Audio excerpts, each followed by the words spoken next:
दिल्लीतल्या स्फोटानंतर आता केंद्र सरकार ऍक्शन मोडवर आलंय। आज कॅबिनेट सुरक्षा समितीची महत्त्वाची बैठक होणार आहे।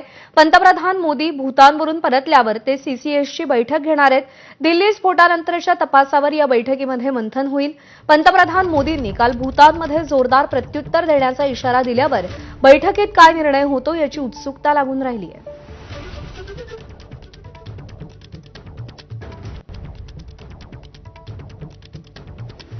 आणि या संदर्भात अधिक माहिती जाणून घेऊयात। आमचे प्रतिनिधी शिरीन सध्या आपल्यासोबत आहेत। शिरीन, आज जो कुछ भी बातचीत होगी उसमें से क्या जो कुछ भी निर्णय लिया जाएगा वो बहुत अहम रहेगा, क्या जानकारी है आपके पास इसके बारे में?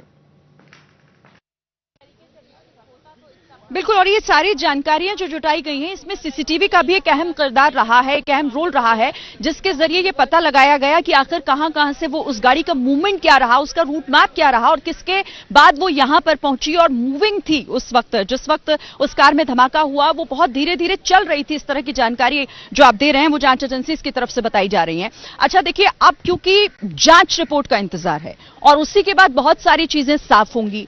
अब ये तो कहा जा रहा है कि देखिए आत्मघाती हमला तो नहीं है साफ तौर पर, और दूसरी तरफ सूत्र ये भी जानकारी दे रहे हैं कि घबराहट में लिया गया फैसला था और आनन फानन में ये सब कुछ हुआ। जब इस व्यस्ततम चौराहे पर लोगों की भीड़ जुटी हुई थी, वो कार धीरे धीरे आगे अपनी गति से बढ़ रही थी और उसी वक्त उसमें ब्लास्ट हो गया। लेकिन अब एफएसएल की टीम कई सबूत, उन्होंने 42 सबूत बताया जा रहा है कि जो सैंपल्स हैं वो वहां से इकट्ठे किए हैं और सबूतों को जुटाने का काम अभी किया जा रहा है। लेकिन 24 घंटे के बाद जब अहम सबूत वहां से हटाए गए हैं तो कुछ मलबे को भी हटाने का काम यहां पर किया गया है। एफएसएल की टीम जब पहुंची थी घटनास्थल पर, उस जगह पर जहां पर ब्लास्ट हुआ, उसके बाद वहां से मलबे को भी कुछ हटाया गया है। थोड़ी देर के लिए कार्रवाई जो की जा रही है लगातार सैंपल्स इकट्ठा करने के बाद, ताकि कोई किसी भी तरीके का कोई सबूत वहां रह ना जाए, कोई ऐसी चीज जो जांच एजेंसियों की नजर से बच न जाए, यह सुनिश्चित करने के बाद ही उसे वहां से हटाया गया।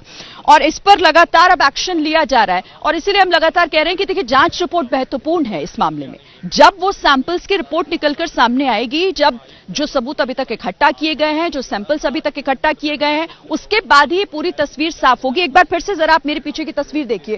देखिए यहां पर आगे बैरिकेड के आगे जाने की इजाजत किसी को नहीं है। यही वो पूरा इलाका है जो इस वक्त सबसे संवेदनशील इसलिए माना जा रहा है क्योंकि वो जो आप सफेद कलर के कपड़ों से ढका हुआ वो एरिया देख रहे हैं, वहीं वो रेड लाइट और वहीं पर वो कार धीरे धीरे जो आगे बढ़ रही थी जिसमें ब्लास्ट हुआ, जोरदार धमाका हुआ। एक तरफ लाल किला, दूसरी तरफ चांदनी चौक, और यहां पर बड़ी संख्या में लोगों का आना जाना लगा रहता है लगातार। ये पूरा एरिया जो अब आपको पूरा सन्नाटे से भरा हुआ दिखाई दे रहा है, शायद ही ऐसा कभी हुआ हो कि ये इलाका इतना सन्नाटे में हो। लेकिन आज दुर्भाग्य है कि वो ब्लास्ट हुआ और उसके बाद यहां पर इस तरीके की शांति पसरी हुई साफ तौर पर दिखाई दे रही है। अच्छा, एक और बड़ी खबर भी आपको बता दें, अब एक्शन लगातार हो रहा है और केंद्र सरकार भी इसमें इस धमाके को लेकर लगातार उसके बाद से एक्शन मोड में है। कैबिनेट सुरक्षा समिति की बैठक भी आज होनी है। इस वक्त की बड़ी खबर आपको बता रहे हैं हम। आज का दिन महत्वपूर्ण है क्योंकि जांच रिपोर्ट का इंतजार और साथ ही सुरक्षा समिति की महत्वपूर्ण बैठक होनी है। प्रधानमंत्री, मैंने आपको पहले बताया कि आज अपने भूटान दौरे से वापस लौट रहे हैं और लौटते ही वो भी एक्शन में दिखाई देंगे। सबसे पहले वो शाम को वो मीटिंग करेंगे, जिस मीटिंग पर नजर हमारी भी बनी होगी। दिल्ली धमाके की जांच के हालात पर चर्चा करेंगे प्रधानमंत्री, अधिकारियों से बात करेंगे, मंत्रियों से बात करेंगे और उसके बाद कोई कठोर फैसला लिया जा सकता है। अभी तो देखिए सब कुछ जांच एजेंसीज के कंट्रोल में है, वो जिस तरीके से कड़ियों को जोड़ने की कोशिश कर रही है। लेकिन अब इस बैठक में क्या फैसला होता है, यह भी महत्वपूर्ण है। जी शिरीन, जानकारी लेते रहेंगे आपसे। फिलहाल